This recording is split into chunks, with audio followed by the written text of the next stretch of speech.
우리가 출애굽기 말씀을 주일날 지금 말씀 나누고 있습니다. 오늘 3장 말씀 가지고 하나님께서 모세를 부르시는데 그 모세와 하나님이 지금 변론하는 그런 과정입니다. 그러니까 모세가 하나님의 부르심을 거부하는, 그래서 변론하는 그런 이제 말씀을 나누겠습니다. 모세의 삶을 1부의 삶, 2부의 삶, 3부의 삶으로 나눌 수 있습니다. 1부의 삶은 애굽의 왕자로서 40년간을 살았고, 그리고 2부의 삶은 우리가 이제 지난 시간에 말씀 나누었던 대로 실수로 그 애굽 사람을 죽인 나머지 도망쳐서 미디안 광야에서 40년의 세월을 살았고, 그리고 이제 오늘 지금 나이가 모세가 80세가 된 거죠. 그리고 이제 하나님의 부름을 받고 3부의 삶을 살게 되는데, 이후에 이제 40년간을 이제 하나님의 사역을 하면서 살고 120세에 이제 하나님의 품에 안기게 되는 것이죠. 흔히 우리가 나이는 숫자에 불과하다 그런 말을 많이 쓰죠. 그런데 실상은 나이라고 하는 것은 숫자에 불과한 것이 아니고, 나이가 먹어간 만큼 그 나이 속에는 그 사람의 연륜이 있고, 그 다음에 인생이 담겨 있고, 그리고 그 사람의 역사입니다. 그래서 어떤 사람이 인생에 한 60년 이상을 살았다라고 한다면은 그 삶을 무겁게 존중해 줘야 됩니다. 그만큼 산 것도 쉬운 일이 아니라고 하는 거죠. 너무 그 사람의 인생이고 그 사람의 역사이기 때문에 존중해 줘야 된다. 성경이 이렇게 말씀을 하고 있습니다. 그 사람이 무슨 직업을, 삼류 직업을 가지고 있든지, 또는 그 사람이 인생에서 추구하는 인생의 어떤 성공을 거두었든지 못 거두었든지 간에 그 사람이 그 정도의 인생을 살았다라고 하는 것에 대해서 젊은 사람들은 그 삶을 무겁게 받아들여야 된다. 다시 말해서 존중해 줘야 된다. 이렇게 말씀을 하고 있습니다. 요즘에 이제 경로 사상이 정말 찾아볼 수가 없죠. 정말 그 말을 하는 것, 이 말을 하는 것 자체가 이건 꼰대짓이라고 정말 생각될 정도로 경로 사상, 무슨 어른들에게 인사를 해라. 저도 자랄 때에 저희 아버지에게 그런 소리를 다 듣고 자랐습니다. 인사해라. 어른들에게 인사해라. 어른들에게 인사해라. 이 말을 얼마나 듣고 자랐는지 몰라요. 근데 오늘날 무슨 어른들에게 인사해라? 참 이게 꼰대짓처럼 들립니다. 꼰대. 요즘 젊은 사람들은 시대가 달라져가지고 옛날에 우리 가치관과 완전히 다른 세상을 살아갑니다. 그래서 한 50이 넘은 사람들은 그야말로 요즘 젊은 사람들이 하는 어떤 것에 대해서 이해가 안 갈 정도로 그렇게 무서운 시대를 지금 우리가 살아가고 있습니다. 그런데 그렇게 나이가 먹어감에 따라서 이게 뭐가 또 달라지는가 하면은, 하나님이 모든 사람에게 생명의 길이라고 하는 것을 정해놓으셨잖아요. 그렇죠? 우리가 더 살고 싶다고 해서 더 사는 것 아니고, 우리가 나는 이만큼만 살 거야, 무슨 인생 굵게 살다가 가는 거지 한다고 해서 우리가 60년 살고 가는 거 아니잖아요. 하나님께서 정해놓으신 그 인생을 살아내야 됩니다. 그것이 믿음이고요. 자살하지 말고 하나님께서 정해놓으신, 나를 부르실 때까지 그 삶을 살아내야 됩니다. 그러니까 그렇게 정해놓으신 시간 속에서 우리의 연수가 더해간다라고 하는 것은 숫자에 불과한 것이 아니고, 이 땅에서 마지막 숨을 내쉴 시간이 뭐였다는 겁니까? 가까이 왔다는 것이죠. 이것이 슬픈 일이지만 어쨌든 가까이 왔다는 것입니다. 그래서 이런 인생을 시편이 150편으로 구성되어 있는데 딱 모세가 한 편을 썼습니다. 그것이 90편입니다. 그래서 모세가 이제 이런 처절한 인생을 시편 90편에서 이렇게 고백을 합니다. 우리의 연수가 70이요 강건하면 80이라도 그 연수의 자랑은 수고와 슬픔뿐이요 신속히 가니 우리가 날아가나이다. 그러니까 모세가 살았던 그 인생, 살고 보니까 인생은 뭐라는 거예요? 수고와 슬픔밖에 없구나라는 거예요. 모세뿐만이 아니에요. 성경에 나오는 많은 인물들이 있는데 바로 그 고백을 하고 있는 것이죠. 우리가 조금 나이가 먹은 사람들은 가수 김창완 씨의 이 노래 가사를 알 거예요.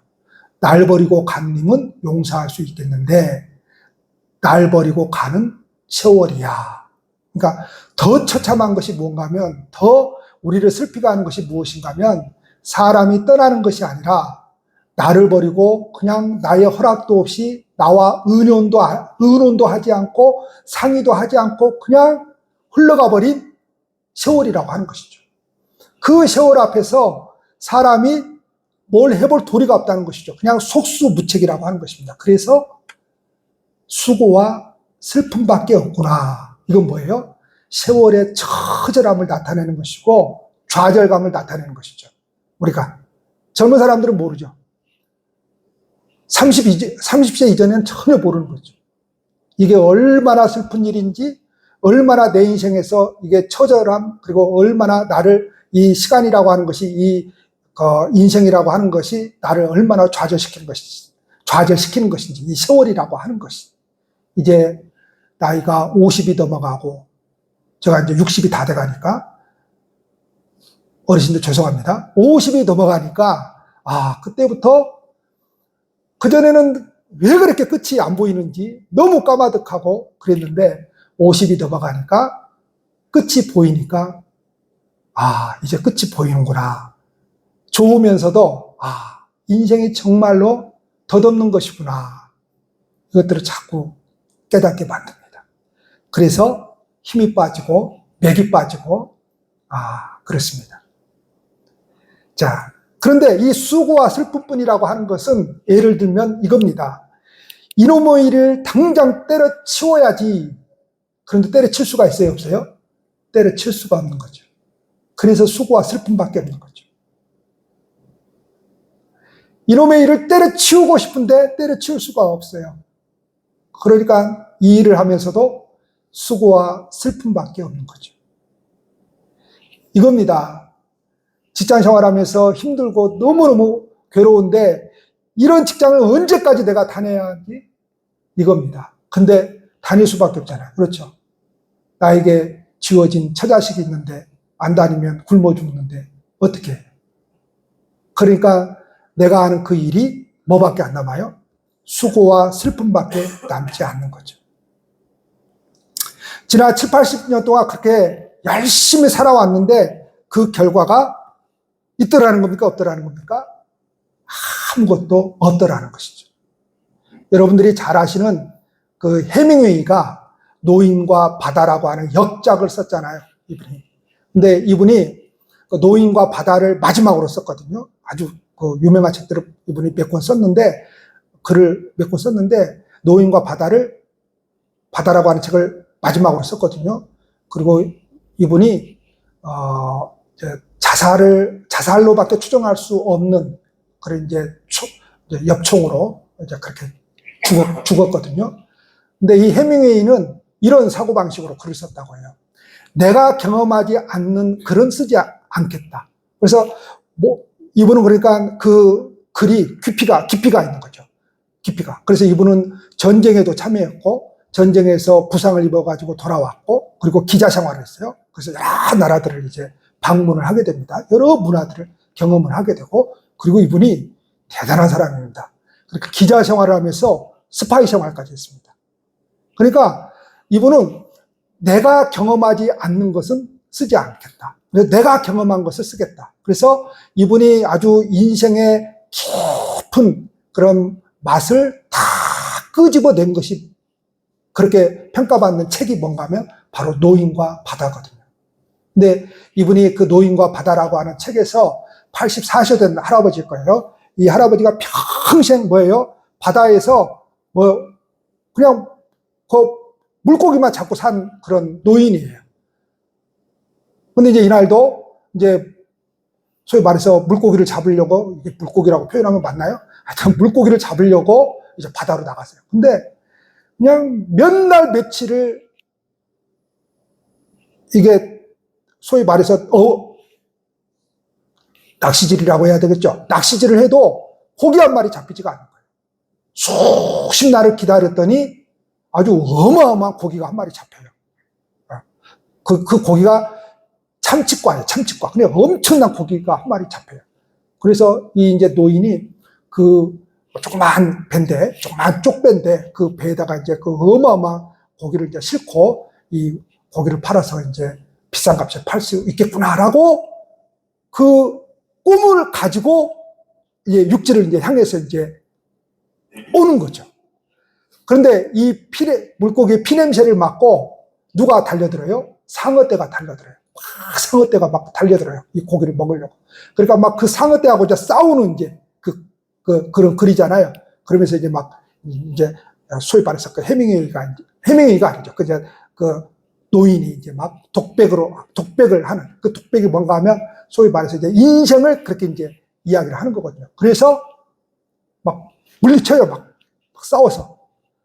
그래가지고 이제 그 상어떼들을 다 이제 물리치고 그리고 이제 다 육지에 도착해서 뒤로 돌아 보니까 물고기가 남아있는 거예요? 없는 거예요? 없는 거예요. 머리하고 뼈밖에 안 남아있는 거예요. 인생이 그렇다는 거예요. 인생이라고 하는 것이. 뭔가 남아있을 것 같고 뭔가 있는 것 같은데 아무것도 없더라는 거죠. 청소년 시절에는 떨어지는 낙엽만 봐도 웃음이 나온다고 그러잖아요. 왜 그러는 거예요? 뭔가 있는 것 같거든요. 그러죠. 근데 나이가 자꾸 들어가면 들어갈수록 뭐가 실상은 있습니까? 없습니까? 아직도 뭔가가 있다고 생각하는 사람들은 아직 젊다는 것이고, 죄송합니다, 어르신들. 저처럼 나이가 이 정도 되면, 없습니다. 없습니다. 아무것도 없습니다.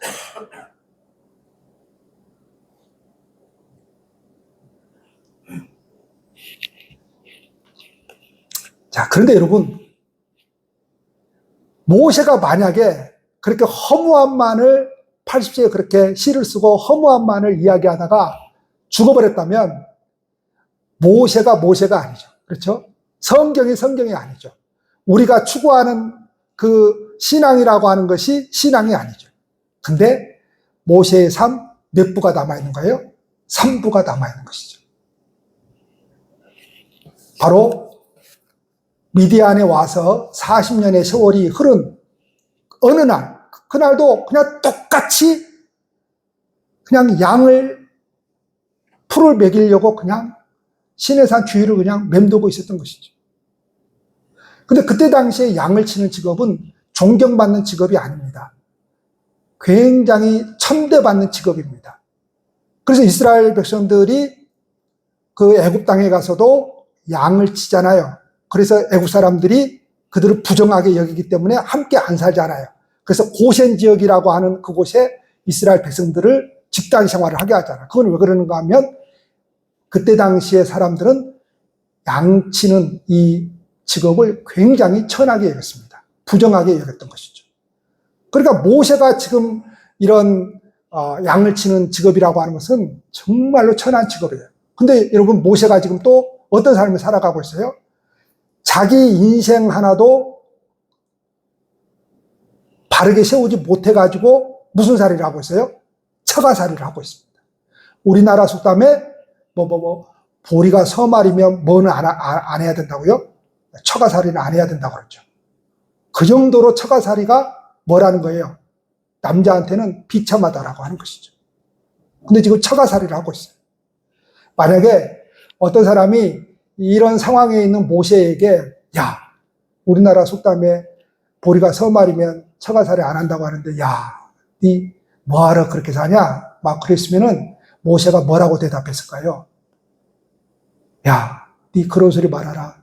목구멍이 포도청 돼봐라. 처가살이 안 하게 생겼는지. 자, 이 모세의 삶은 지금 혈혈단신으로 지금 부모도 지금 다 떠났고 혈혈단신으로 왕자의 삶을 살다가 어느 날 갑자기 그냥 실수로 사람 죽인 나머지 40년 동안 미디안 이 광야 생활을 하면서 지금 외국인으로서 세상을 살아가고 있는 거죠.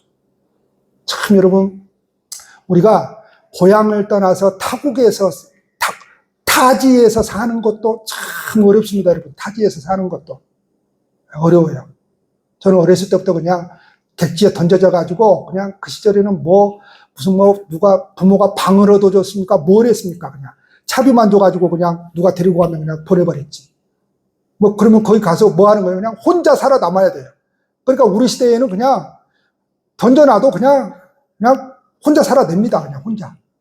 근데 요즘 아이들은 뭐예요? 아무것도 안 주고 가서 살아라 그러면 왜 아무것도 안 주냐고 돈 달라고 난립니다. 방어도 줘야 되고요. 요즘에는 다 이거 기본적으로 안 해주면 안 돼요. 그만큼 시대가 그렇게 되었어요. 근데 타지 생활도 그런데 외국의 삶을 여러분 생각해 보시죠. 여러분, 외국의 삶을 사시는 분들 정말 저와 여러분들이 외국인을 만난다고 한다면, 정말 위로해 줘야 돼요. 우리나라에 와서 사시는 분들 있죠. 정말로 따뜻하게 해줘야 됩니다. 와서 사는 것만으로도 참 고통이거든요. 정말 고통이거든요. 그러니까 그 삶을 지금 모세가 살고 있는 거예요. 모세는 지금 자신의 인생 가운데서 가장 초라하고 연약한 그 시간을 지금 이곳 미디안 광야에서 40년을 지금 살아가고 있습니다. 그런데 40년 동안 똑같은 일을 반복하고 살아가고 있는데 오늘만큼은 정말로 신비한 일을 경험했어요. 떨기나무라고 하는 것은 겨우 1m 자라는 거거든요. 이만큼 1m 자라는 거거든요. 그 떨기나무에는 아무것도 없어요. 무슨 그것이 볼품이 없어요. 그냥 앙상하고요. 뼈만 그냥 이렇게 막 있어가지고 정말 앙상합니다. 가서 보면은. 근데 그 떨기나무에 불이 붙어 있는 거예요.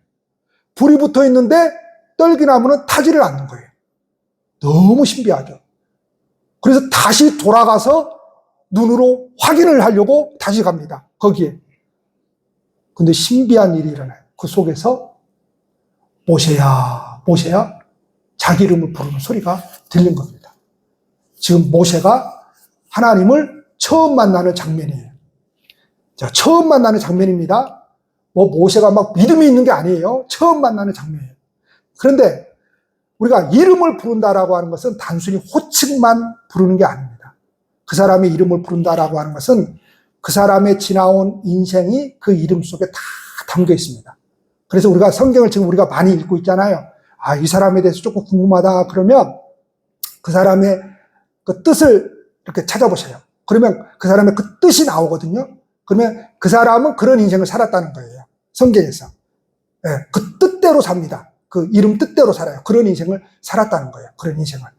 자, 우리가 부모님으로부터 대부분은 이제 이름을 지어봤잖아요. 그러면 부모님이 어떤 마음으로 이름을 지어주겠습니까?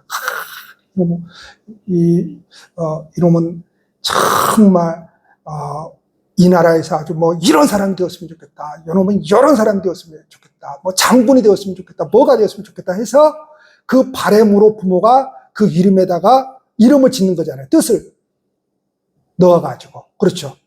제 이름은 오환택인데 나라 오자에다가 빛날 환자입니다. 그러니까 적어도 저는 어디에서는 빛날 사람이에요? 이 나라에서는 빛날 사람이에요. 그러니까 우리 부모님이 이거 분명히 누구인가 찾아가서 돈 주고 이거 장명소 찾아갔든지 누구 시골이라 그런 데서 아마 지었을 거예요. 막 나라에서 빛날 사람으로 조금 이렇게. 근데 택자를 잘못 지었어요. 우리 아버지가 큰 실수를 한 것 같아요. 그 장명가가. 택자가 모택자입니다. 이 모택자가 못이 뭔가 하면 연못을 뜻합니다. 그러니까 오한택이라고 하는 사람은 어떤 인생을 살아갈 수밖에 없어요? 우물 안에 개구리밖에 안 돼요.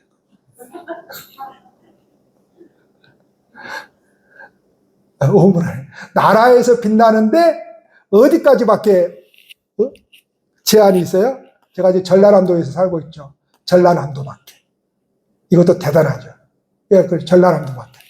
뭐예요? 제가 교회연합회 일을 하다가 전라남도 교회 총연합회 총무까지 했거든요. 딱 그만큼. 그러니까 우물 안에 개구리죠. 근데 성경에는 성경에서 이름을 이렇게 하나님께서 부른다라고 하는 것은 단순히 호칭을 부르는 게 아니고 그 사람의 인생을 하나님께서 다 알고 있다는 거예요. 지난 과거의 삶, 내가 다 알고 있다. 앞으로의 삶도 다 알고 있다는 거예요. 네가 어떻게 살아내었는지 지난 세월 동안, 네가 애굽에서의 삶을 어떻게 살아냈는지, 또 미디안 광야에서의 40년의 삶을 어떻게 살아내었는지 내가 다 안다라고 하는 거예요. 참 우리가 위로를 받을 때에 참 내 인생이라고 하는 것이 성공만 있는 것이 아니라 너무 실수투성이가 많고 실패하는 일이 많은데 어떤 사람이 내 소리를 다 듣고 그래도 내가 알아. 자네 열심히 산 거 내가 알아. 그러면 얼마나 힘이 됩니까? 뭐 여러 사람이 안 알아줘도 그냥 가까운 친구 한 사람이, 가까운 어떤 사람이 그냥 알아준다라고 하는 그거 한마디에 그냥 위로가 되잖아요. 근데 하나님이 알아주신다는 거예요. 하나님께서 모세에게 첫 번째 요구하는 명령이 있습니다. 그 첫 번째 요구하는 명령이 무엇인가 하면 내가 선 곳은 거룩한 땅이니 신을 벗으라 그럽니다. 자, 신을 벗으라는 거예요. 자, 성경에 보면은 이 신발과 관련해서 몇 가지 사건이 있어요. 자, 다윗 왕이 아들 압살롬이 반역을 일으킵니다.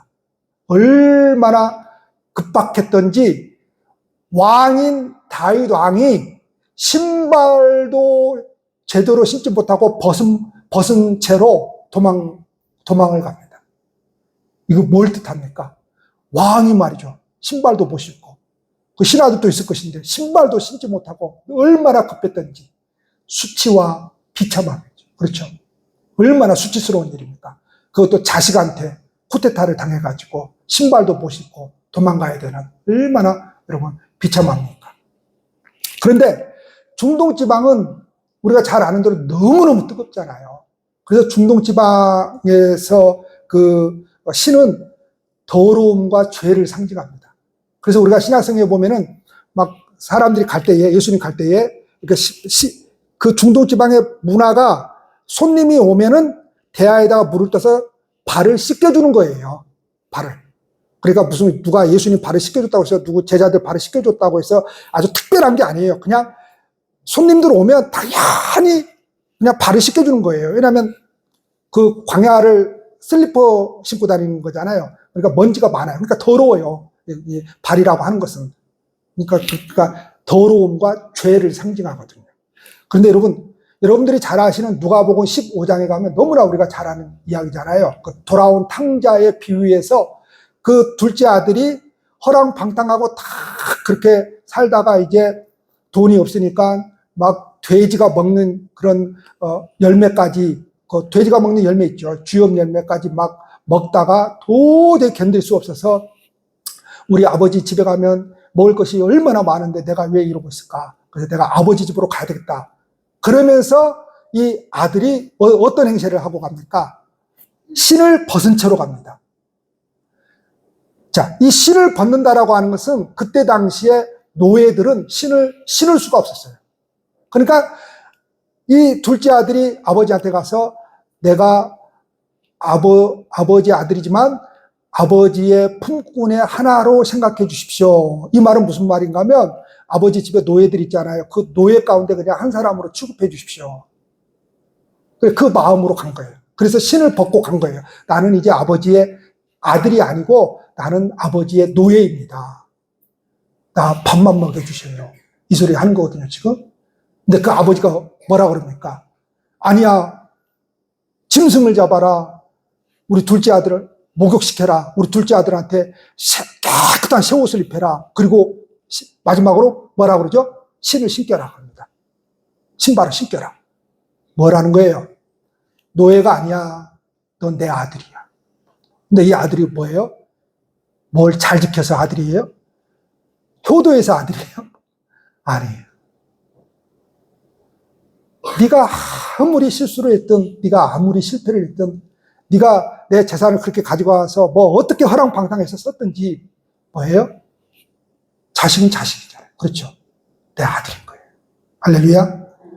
예.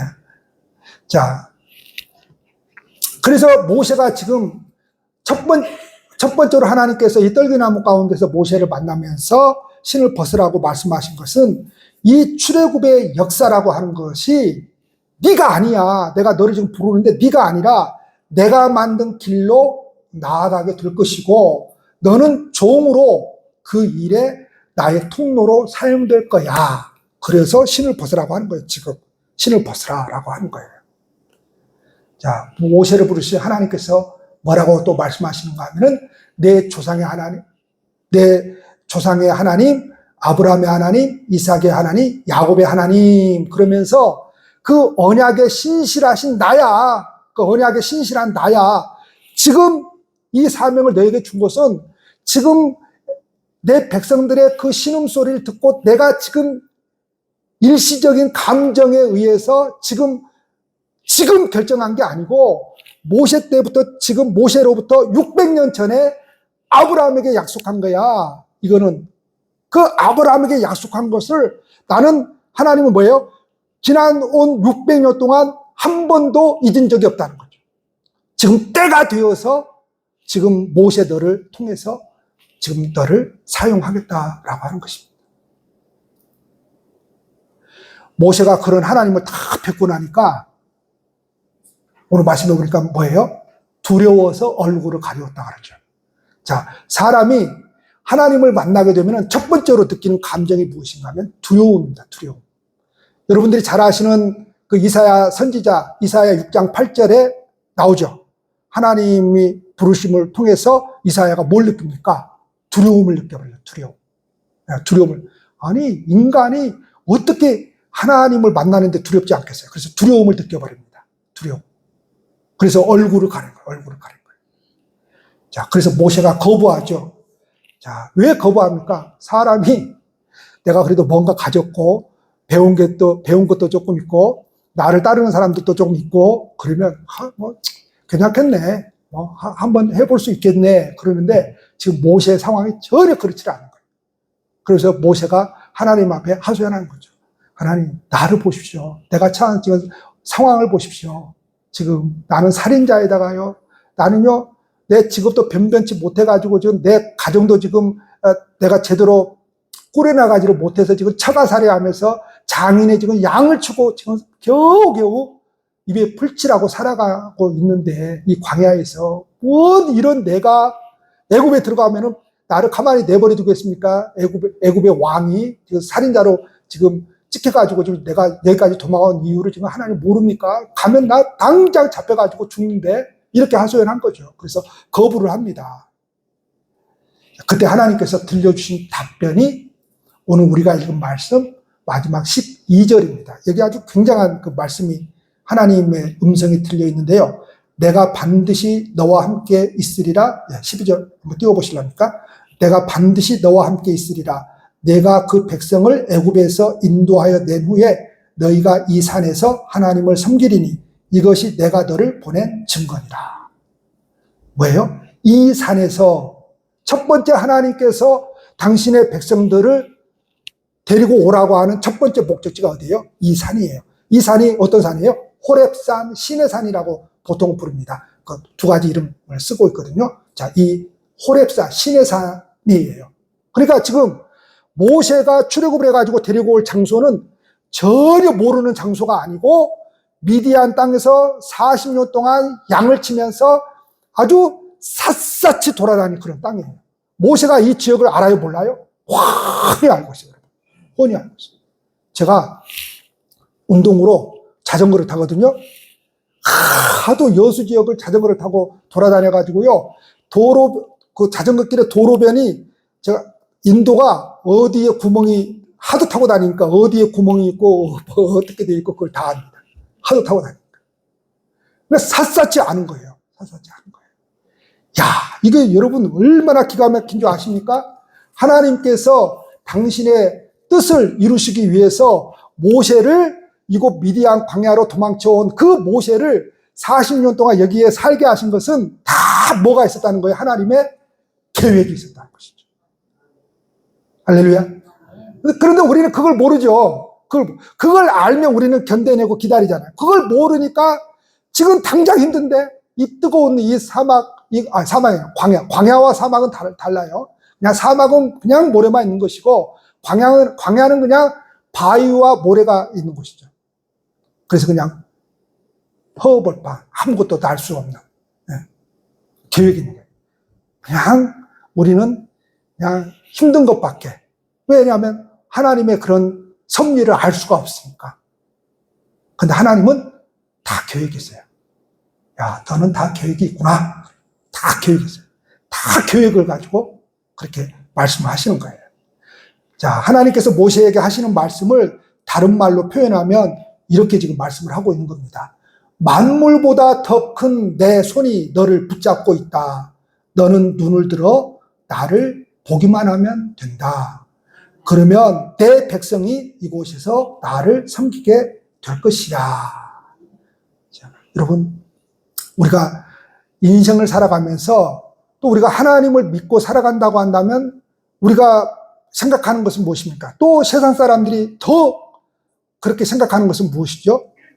왜 하나님이 안 도와주냐 이거죠. 그렇죠. 힘든데 어려운데 병 났는데 왜 하나님이 네 안 고쳐주는 거야? 하나님이 살아계시면 뭐 세상 사람들은 살아있으면 고쳐줘야지 왜 안 고쳐줘요? 야, 네 뭐 사고 났는데 어떻게 네가 믿는 하나님이 살아있으면은 하나님이 그거 사고 안 나게 해줘야지 사고 나게 하는 거야? 너무 금전적으로 힘든데 너무너무 힘들게 살아가는데 사람들이 그러죠. 야, 너는 왜 교회 다니냐? 야, 네 그렇게 힘든데 네가 믿는 신이 안 도와주는데 왜 교회 다니면서 뭐 할 거야? 다 그렇죠. 그렇죠.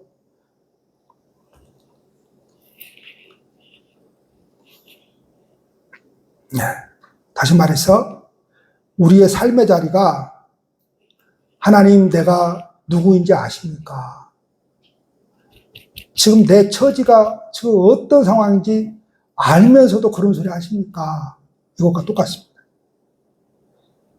그런데 하나님께서는 그럼에도 불구하고 뭐라고 말씀하시는가 하면은 내가 반드시 너와 함께 있으리라. 그래서 나를 바라보기만 해라 그러잖아요. 그러니까 종은 뭐 하는 사람인가 하면 종은 어떤 일을 한다고 생각하면 안 됩니다.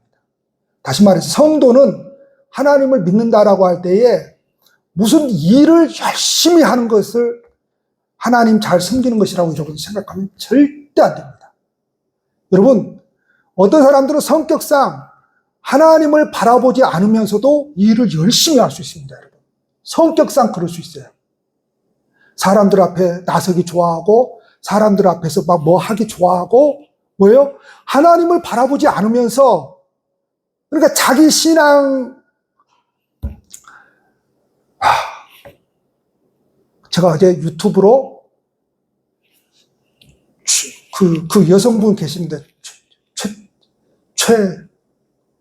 있어요. 그 연예인인데, 그러니까 그분이 간증을 제가 들었거든요. 근데 이제 간증을 들었는데, 그러니까 방송, 그게 아니고 기독교 방송을 하면서도 막 간증을 하고 기독교 방송을 하면서도 막 하나님에 대해서 이야기할 수밖에 없는 거잖아요. 그런데 내가 더 유명해지고 싶고, 소위 말해서 더 많은 것을 가지고 싶고, 그랬다는 거예요. 근데 이분 이제 연예인이니까 이제 연예계로서 돈도 많이 벌고 또 이렇게 이제 기독교인이라 또 이제 기독교 방송도 하면서 그랬는데 하루아침에 이 돈이 그냥 뭐라고 표현해야 될까요? 이걸. 속된 말로 합시다. 그냥 아작이 나버린 거예요. 한마디로 말해서. 그 많은 돈이 그냥 하루아침에 그냥 싹 사라져버린 거예요. 그러고 나니까 자기의 이제 그 신앙이 이제 밑바닥이 보이는 거죠. 그렇죠. 내가 뭔가 지위가 있고 돈이 있고 명예가 있을 때는 하나님에 대한 신앙이 있는 것처럼 생각이 되어졌는데 그게 이제 다 잃고 나니까 내 신앙의 밑바닥이 보이는 거죠. 내 신앙의 밑바닥. 그래서 여러분, 교회에 나와가지고 그렇다고 해서 교사하지 말고 찬양단 하지 말라는 게 아니에요. 신앙이라고 하는 것은 여러분들이 잘 이해를 해야 돼요. 그래야 하나님을 바르게 섬기고 죽는 날까지 하나님을 섬길 수 있어요. 그렇지 않으면 언젠가는 제가 자주 쓰는 말, 발로 차버린다니까요. 언젠가는 하나님 차버리고 그냥 안 믿는다고 한다니까요. 자, 신앙은 뭐냐? 오늘 말씀하신 대로 너는 나를 바라보기만 해. 너는 가기만 해. 내가 할 거야. 너는 그냥 가서 말만 해. 내가 한다니까. 내가 다 한다니까. 데려오기만 해. 내가 한다니까. 내가.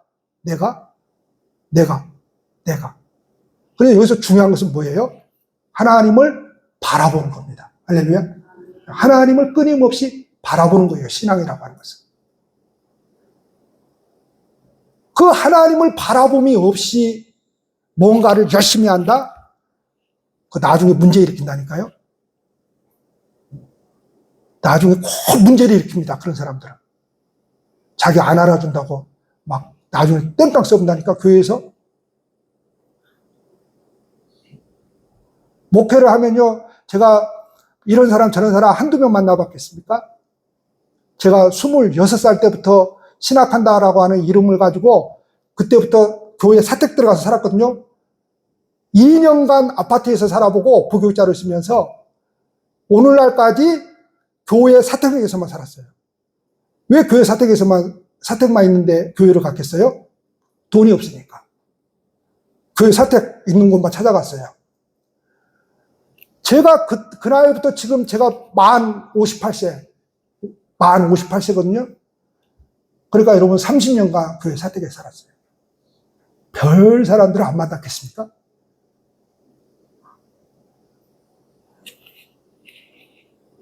그러니까 신앙이라고 하는 것을 여러분들이 잘 알아야 돼요. 내가 추구하는 거 단순히 이거 1시간 나와가지고 이것만 끝나면 됐어. 이게 아니라 진짜 신앙이라고 하는 것을 각자가 하나님 앞에서 만들어 가야 돼요. 그게 뭐예요? 하나님을 바라봐야 돼요. 하나님을 바라보지 않는 모든 것은 그냥 무용지물이에요. 그 언젠가는 그거 바닥이 보인다니까요. 밑바닥이 보인다니까요. 그거. 그래서 나에게 아무런 힘을 가져다 줄 수 없는 그게 보인다니까요. 하나님을 바라봐야 돼요. 자, 그러면 그 하나님을 바라보는 것인데, 그걸 이것으로 제가 설명을 할게요. 자, 성경에는 끊임없이 순종하라고 나오잖아요. 그렇죠?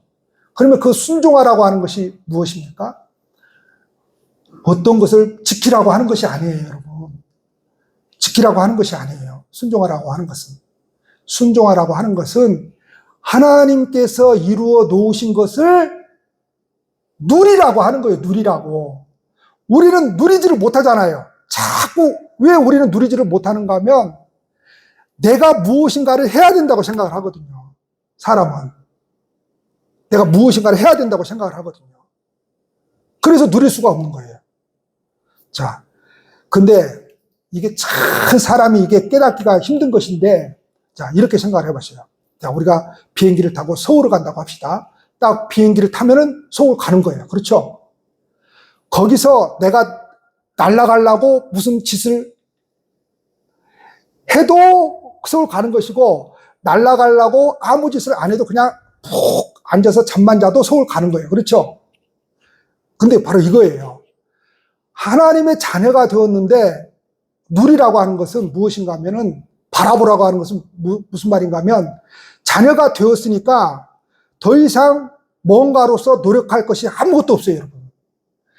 자, 제가 이렇게 이야기를 하면 극단적으로 여러분들이 극단적으로 뭔가를 생각하면 안 돼요. 자, 노력할 것이 아무것도 없다라고 하는 것은 내가 노력을 해가지고 하나님의 자녀됨과 하나님의 것을 누리는 것이 아니다, 이 말이에요.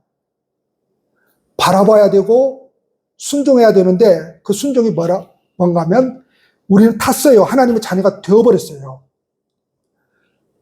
비행기를 타고 가는데 거기서 내가 아무리 노력한다고 해서 되는 게 아니에요. 그냥 가는 거예요. 그냥 노력 안 해도 되는 거예요. 이해 가십니까, 권사님? 하나님만을 그냥 바라보는 거예요. 순종은 뭔가 하면 하나님이 이루어 놓으신 것을 그냥 누리는 거예요. 그게 자녀됨의 특권이에요. 다시 말해서 예수 그리스도의 그 십자가 보혈을 통해서 내가 하나님의 자녀가 되고 구원받았다고 하는 사실, 이건 누리는 거예요. 이게 자녀됨의 특권이에요. 자녀만이 누릴 수 있는 특권이에요. 종은, 노예는, 그래서 종과 자녀됨을 성경은 계속해서 비교를 하면서 이야기하는 거예요. 노예, 종이잖아요. 노예는 아무리 애를 써도 노력을 해도 절대로 자식이 될 수가 없어요. 노예는. 그래서 자꾸만 노예와 자녀됨을 비교해서 이야기를 하는 거예요. 성경에서. 그냥 자녀는 그냥 자녀인 거예요. 할렐루야. 그냥 뭘 잘 지키기 때문에, 뭔 일을 많이 하기 때문에 자녀가 아니에요. 그냥 자녀는 그냥 자녀예요. 그냥 여러분들이 그냥 교회 나와서 아무것도 안 해도 그냥 자녀라니까요. 근데 여러분, 여성도님들이 밥하는데 안 도와주면 힘들다, 다른 사람들이. 그래서 도와주는 거지. 그거 했다고 해서 구원이 빠르고, 그거 했다고 해서 자녀됨의 표시이고, 그거 안 했다고 해서 자녀됨의 표시가 없는 게 아니에요. 그거 안 해도 되는 거예요. 그냥 자녀예요, 자녀. 아무것도 안 해도 자녀예요. 교사 안 해도 자녀예요. 그냥 청소 안 해도 그냥 자녀예요, 자녀. 내가 뭘 안 했다고 해서 자녀가 아니고, 아유, 덜 됐나 보다, 이게 아니에요. 그냥 자녀예요. 그러니까 자녀는 그냥 누리는 거예요. 그래서 바라보라고 하는 것은 뭔가 하면, 이미 하나님께서 해 놓으신 것을 그냥 바라보는 거예요. 바라보는 것으로 내 안이 채워지는 거예요. 근데 여러분, 그 하나님을 바라보지 않고 자꾸만 내가 뭔가를 해가지고 채우려고 하죠? 절대 채워지지 않습니다. 절대 채워지지 않아요. 그저 우리는 하나님이 하실 일을 그냥 바라보는 거예요. 할렐루야. 그리고 하나님이 하신 십자가의 그 사건을 그냥 바라보는 거예요. 바라보는 거예요. 그럼 우리의 마음에서 뭘 누리게 되는 거예요? 그때서야 비로소 뭐예요? 내 멍에는 쉽고 내 짐은 가벼우니, 이걸 누리는 거예요. 그때서야 비로소. 그때서야 비로소. 그래서 이 한 주간도 우리의 상황이 녹록지 않더라도 우리가 해야 될 일이 있어요. 그게 뭔가 하면 그저 그 하나님을 바라보는 거예요. 할렐루야. 기도하시겠습니다.